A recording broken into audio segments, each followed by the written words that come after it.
Okay.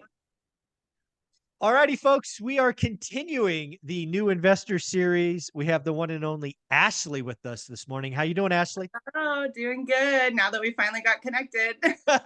Yeah, technology challenges to start Mhm. us off. But Ashley, you were just telling me, just a quick introduction. Why don't you go ahead and just tell us a little bit about who you are and how you got Yeah. started?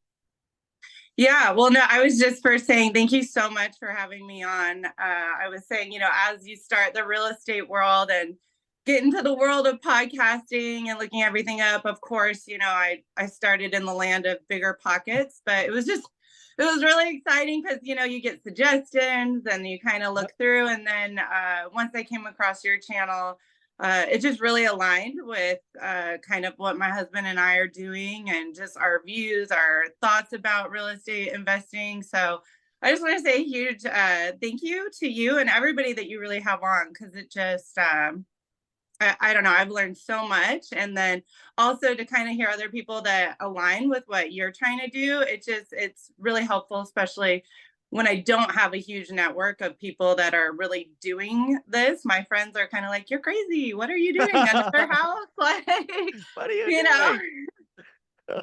Yeah, the one rental at a time community we're building is it's pretty special. Um, very, very positive, very kind of we help each other. We support each other. Right. So it is definitely fun to watch from afar. So I'm glad you're a part of it. And you also said, yeah, I want to tell my story. So Yeah. Ashley, Yeah. Sorry, what I'm is trying to that? find the It's best way to okay. put my phone here. Sorry. As I'm That like, I wasn't planning to talk on my phone today. So sorry about that. it's okay. But yeah, yeah, no.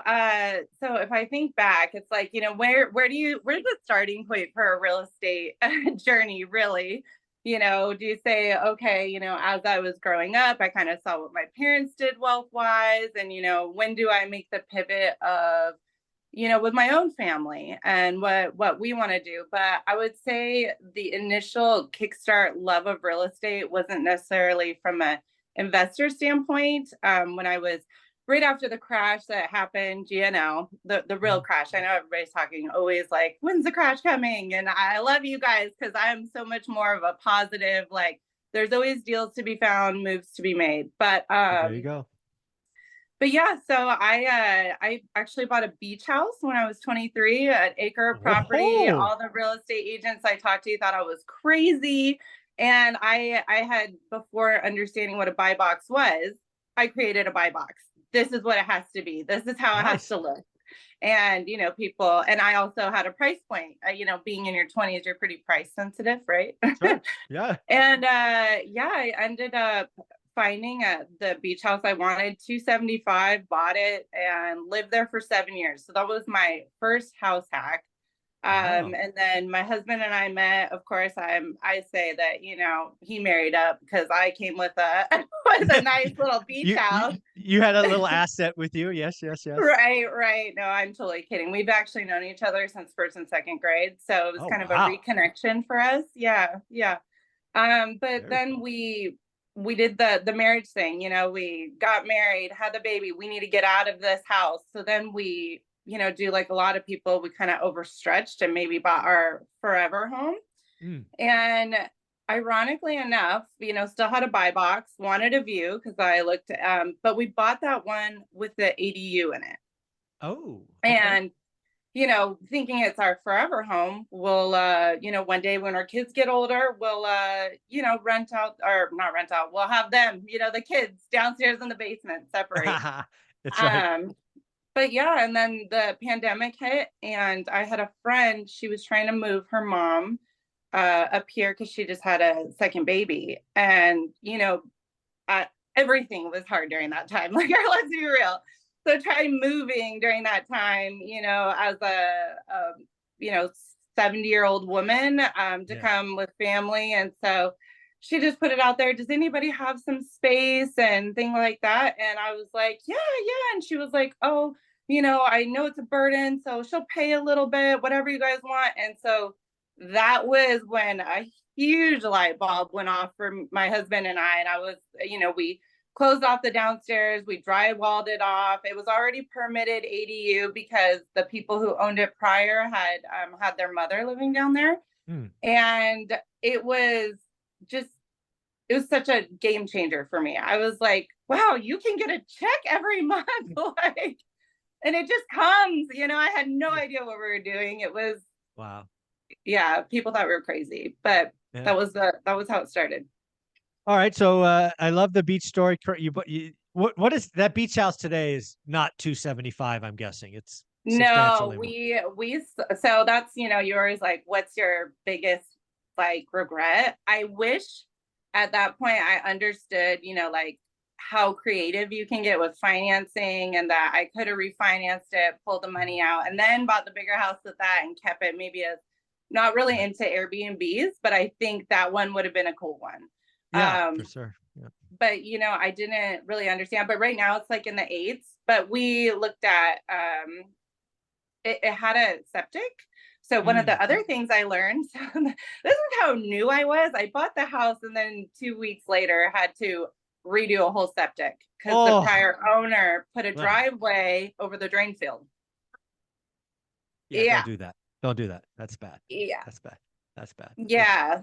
Yeah. There was a lot of learning for me early in my real estate journey, to say the least. Yeah, that's expensive and stinky. Yeah, that's not good. That's not good. All right. Yeah, you buy a new house and then you have to get a porta potty brought to your house after. What am I doing? What am I doing? Right. Oh my yeah, goodness. exactly. Yeah. So I guess let's talk about this, right? You're a young adult at the time. You got the beach house. Then this issue happens. How do you not just crumble? Because that's all new, all expensive. How do you, because you're clearly positive person. I can see that already. But I'm sure at that moment you're like, what the heck? You haven't even made your first mortgage payment yet. And you've got to get a porta potty. Yeah, I think it's something that I have really learned even more so, even with having children and everything is like kind of even what you guys focus on. It's more like your systems and beliefs. Like, I think if you really want to start the real estate journey, it will show your weaknesses. It will show when you get a bad tenant, when you get something that breaks, when something doesn't go your way. You could just crumble and say, you know what, this isn't for me. I made a mistake. Or you could be like, you know what, I really think like when it's not a fail, like when you lose, it's like you either win or you learn. So you're either, get a great property, or you learn that maybe I'm not going to do that again. Yeah, maybe that's not so good. Yeah, I probably will not buy a house with a septic again. I mean, I won't say never, but yeah, that's one of my I really don't want to unless it's a crazy deal criteria. Right. Yeah, I agree. I had one. Big problems. So okay, so you buy the big house. It's okay. You buy the big house. You got an ADU. You start getting this check from your friend's mom. Yeah. What happens next? So then, it was just very temporary. We wrote a lease. I literally Googled online, like a lease, I mean, obviously it was a friend I trusted, but in the same standpoint, legality wise, like I didn't want to expose risk to myself or this individual who's coming. So, I would say, even if you think you're going to do something with a friend, like, or anything, like a lease all day. I don't even care if it's family. Like, probably shouldn't do it with family, but so yeah, we did the lease, and then she moved out. And kind of the unique thing is the house that we bought it around I think it was $785. And at that time, I was doubling my monthly payment. I was going from like a $2,000 a month to $4,000. My husband and I, we had great jobs, but it was kind of like, I also think I was like, what are we doing? Like, we're like making it harder for us to live like every day, Yeah. And then you got to work. You got to work.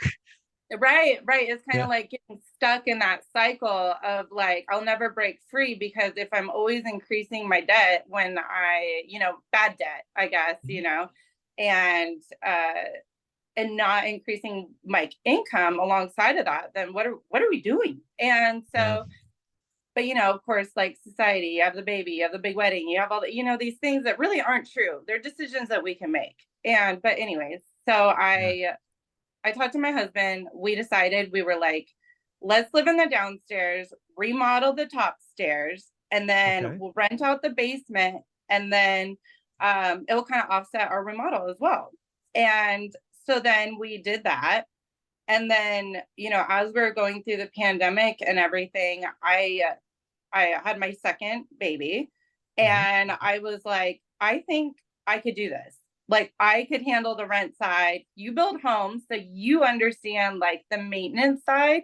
Hmm. We could do this, you know? And so then we bought our first, I guess, single family. Okay. And, you know, we bought that. And of course, I'm an analyst by nature. So that was the hardest thing.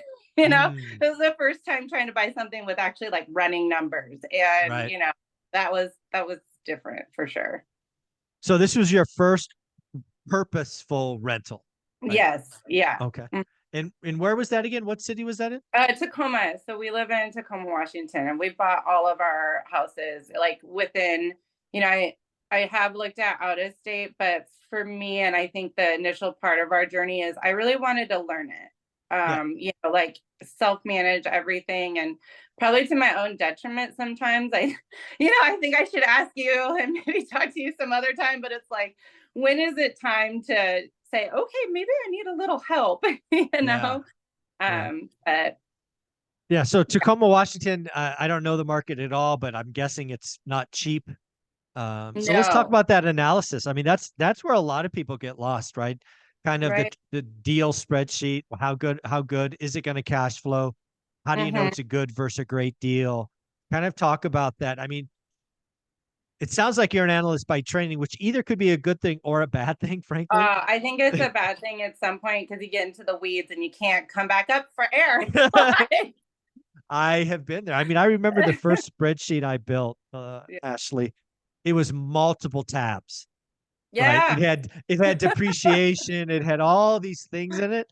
And I'm like, throw that away, start over. Because it's really simple math. It's right, subtraction, division, right? For me, it's all about what's the cash on cash, right? Money in, money out. And right. that's what I try to teach people. So why don't you just talk about, because I'm guessing you did the same thing I did. You got too deep, too far, and then like you Hmm. said, you had to get up or get out of that. So talk about that experience. Yeah. So when we started, you know, it's hard too because you want to make sure you have a good team. And the real estate agent that I was working with at the time was more of like a you buy forever kind of home person, you know, like they're Ah, buying yes.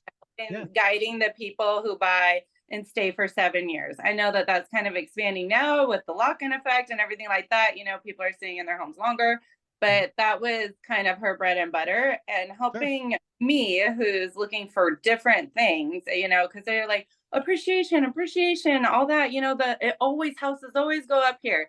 And that's Mhm. great. But as you're trying to expand a portfolio, I need to make sure that I cash flow because if I want Yeah. to add, lenders have to see Yeah. 75% that is covered, you know, Yep. like by what I'm taking in. So I think, you know, that was the hard part. I had to really define what I was looking for myself. And even though I was listening to the expertise on like neighborhoods and Right. schools and things like that, I realized initially like I wasn't quite aligning myself with the partnerships to people who Mm. really understood what my goals were. So the first one was a little rocky, you Yeah. know, Yeah, I think and that's an important thing. I think a lot of folks in your situation get an agent, they know someone, whatever. I friends, can't tell family, you how friends, many times, Ashley, I've heard a new investor say, I found the agent, the one. I'm like, great, you got one. I've got 20. I mean, right? are we really having this conversation? And to your point, a lot of agents could be great at their business, but Mm-hmm. let's be clear, their business is not helping investors. Their Right, business is selling forever homes or first time right. home buyer homes. So you really got to differentiate to your point. Yeah, yeah. And I think that was the thing that I just didn't know. It was a family friend, and it was just kind of like, oh, they're great. They really understand the market. But Mhm. when I started kind of talking about cash flow and everything, they're like, what?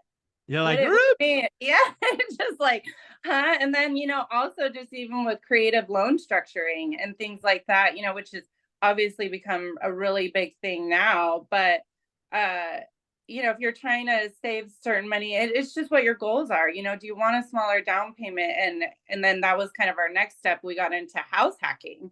And with Yeah, house hacking, you can get really creative in how you're structuring your deals and closing costs and different yep. things. And so really finding the lenders and the agents that kind of understand your goals, and for us in acquisition mode is a lot different than somebody that wants to stay in a house for 7 years. Exactly, exactly. So let's tell the where are you and the husband now? What's the portfolio look like today? Yeah, so we started, I guess, 2019 was when we bought our accidental, Yep. first house hack with the ADU. And now we have 5 homes, and then 4 of them have ADUs. And then we have the one that was the initial single family.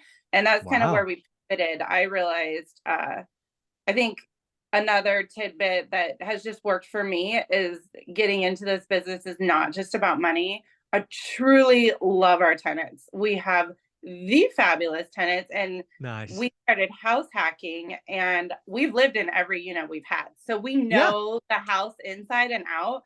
We know, like, oh, this thing's not, something, because these are older homes. Sometimes we try to buy newer, Mhm. but sometimes it's just that in the neighborhoods we like to be in, they're older homes, Yeah. and the A B neighborhoods. But I really think for us is just when I buy a house, I think of, what, people are going to get married in this house. People are going to put up Mm. their Christmas trees in their house. They're going to, Yep. or whatever, they celebrate, everybody celebrates Christmas. But I Yeah. get a text from a tenant that says, we just got engaged, like, and all this Yay. kind of stuff in your home and things like that, I think sometimes us as landlords, maybe we forget we have Mhm. people that are making Yeah. memories and really living in here. And I look at them as partners of my wealth building, not just they pay me a check. Oh, that is so awesome. So it seems like a really important part of your journey has obviously been house hacking, living in the units, moving. You have a couple of kids, I believe you've shared during this Yes. episode. Yes. So that's a choice. Not everybody will make, right? A lot of people don't like to move once a year or whatever it is. But it is a choice and something you can do, and it helps you build wealth, right? We've had a lot of, I would say, constructive judgment from outside. Uh, Constructive judgment. I think you've said a few times, like, in the real estate investing journey, you make sacrifice, right? Ah, absolutely. It's not just like whether your sacrifice is, I think of some of my friends who like to buy nice new clothes and new things. That's just not my, it's not that I don't get nice things for my husband and I. We don't go out Mm, to dinners and dates and things, but I think you have to be focused. You have to absolutely. be willing to make the sacrifices within reason. Yeah. I think, I've shared this a lot, but I think our friends behind our backs made fun of us for 15 years. Yes. But after 15 years, Ashley, I just pointed at the scoreboard. I'm okay. I feel okay.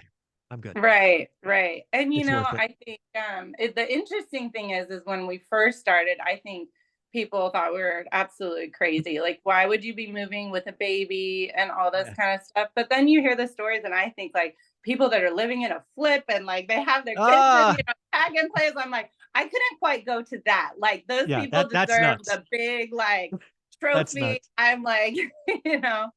Exactly, exactly. Ashley, you're amazing. Lots of fun. Love the attitude, love the energy. If somebody wanted to follow you, or is there somewhere we could send them? Oh yeah, yeah. I have Instagram. It's just Ashley McCaffrey. So they can look me up on Instagram. But yeah, yeah. I'm not really, I don't have a big, huge thing Yeah, on real estate. Mostly my family, but I'm always looking to. I know you kind of say you guys have done some podcasts to go outside of your box and yeah. kind of post your journey and what you're passionate about. And I'm sure you can tell I'm super passionate about this. Absolutely. Well, folks, if you want to see how to do it with kids, make some choices, build wealth, give Ashley McCaffrey a follow. Ashley, you're amazing. Take care. Thanks, you too. Bye. Mhm.